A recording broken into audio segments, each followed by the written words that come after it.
Hello friends, welcome back to my channel. आज मैं आपके लिए अपनी नई वीडियो लेके आई हूँ। आज मैं आपको दिखाने वाली हूँ मेरे यहाँ पर करवा चौथ है। फर्स्ट ऑफ ऑल सभी को हैप्पी करवा चौथ। और मैं दिखाने वाली हूँ कि मेरे यहाँ पर करवा चौथ कैसे सेलिब्रेट होती है, क्या किया जाता है और कैसे कौन सी कहानियाँ सुनी जाती है, मुझे तो पता भी नहीं, तो मैं आपको दिखाने वाली हूँ। रहता था जिसके 7 बेटे और एक बेटी थी। बेटी का नाम करवा था। शाहूकार ने अपने बच्चों का पालन पोषण काफी सही तरीके से किया था। सभी भाई अपनी इकलौती बहन को बहुत मानते और उस पर अपनी जान छिड़कते थे। उन्होंने उसकी शादी एक अमीर शाहूकार के साथ एकदम सही तरीके से की। एक दिन करवा ससुराल से अपने मैके आए। सभी भाइयों ने उसका जोरदार स्वागत किया। उन्होंने पहले अपनी बहन को खाना खिलाया और फिर खुद खाया। इसके बाद सभी एक साथ बैठकर बचपन की यादें साझा करने लगे। इसी तरह कुछ दिन बीतते चले गए। एक दिन शाम को जब करवा के सातों भाई अपने काम से घर लौटे तो उन्होंने देखा कि उनकी बहन काफी उदास होकर बाहर बैठी थी। अपनी बहन करवा को उदास देखकर सभी भाई चिंतित हो गए। वो तुरंत उसके पास गए और उदासी का कारण पूछने लगे। इस पर करवा ने बताया कि उसने अपने पति के लिए करवा चौथ का उपवास रखा है और चांद के इंतजार में सुबह से ही भूखी प्यासी है। जैसे ही चांद निकलेगा वो उसे देखकर अपना उपवास तोड़ेगी। यह सुनकर भाइयों का भी मन उदास हो गया। वो सभी करवा के इस कष्ट को नहीं देख पाए, खासकर उसका सबसे छोटा भाई जिसे करवा से सबसे अधिक स्नेह था।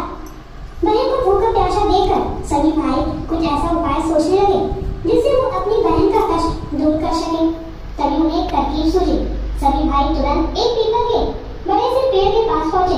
उनमें से सबसे छोटा भाई एक जलता हुआ दीपक लेकर उस पेड़ पर चढ़ गया और उसे एक छलनी में रखकर वहीं छोड़ दिया। इसके बाद पूरे गांव में हल्ला हो गया कि चांद निकल आया। करवा भी उसे जलते दीपक को चांद समझ बैठी और जल्दी से पूजा पूरी करी। अपना उपवास खत्म करने के लिए बैठ गए। जैसे ही उसने खाने का पहला निवाला उठाया उसकी नजर भोजन में पड़े बाल पर पड़ी। उसने तुरंत उस निवाले को अपने प्लेट से निकालकर दूसरी तरफ रख दिया। इसके बाद उसने दूसरा निवाला अपने मुंह में डाला। तभी उसके दांतों में एक खरखर आ फंसा।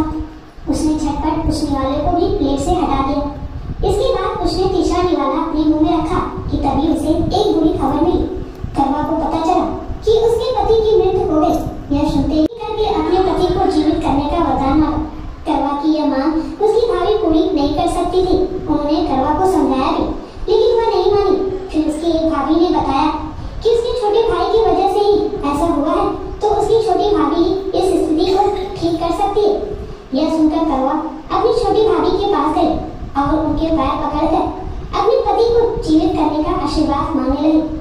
पहले तो उसकी छोटी भाभी ने बहुत डरा, लेकिन अंत में उसकी छोटी भाभी ने अपनी तर्जनी उंगली को काटकर उसमें से अमृत की एक बूंद करवा के मृत पति के ऊपर डाल दी। जैसे ही अमृत की बूंद उसके ऊपर गिरी वह जिंदा हो गया और जय श्री गणेश के नारे लगने पड़े। इस घटना के बाद से ऐसी मानता है कि करवा चौथ का व्रत करने से गौरी शंकर खुश होते हैं और महिलाओं के सौभाग्य की रक्षा का वरदान देते हैं। इस कहानी से यह सीख मिलती है कि इंसान को हमेशा सच्ची भक्ति से पूजा पाठ करनी चाहिए। अगर इसमें किसी प्रकार की कमी रहती है तो उसके बुरे परिणाम भुगतने पड़ सकते हैं।